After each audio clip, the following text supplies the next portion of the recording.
Qardaşım, qiyamət günü 3 sinif şəfaətçilik edəcək. Və bu 3 sinifin üçü də bir hədisdə qeyd olunub. Hədisdə deyilir ki, Allah subhanahu və teala belə deyəcək.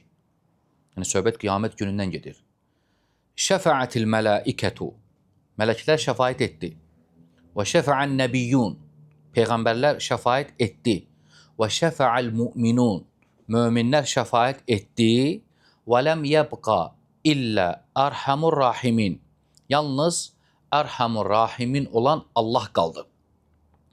Və bu hədis dəlalət edir ki, bu 3 sinif mələklər, peyğəmbərlər və möminlər qiyamət günü şəfaətçilik edəcək.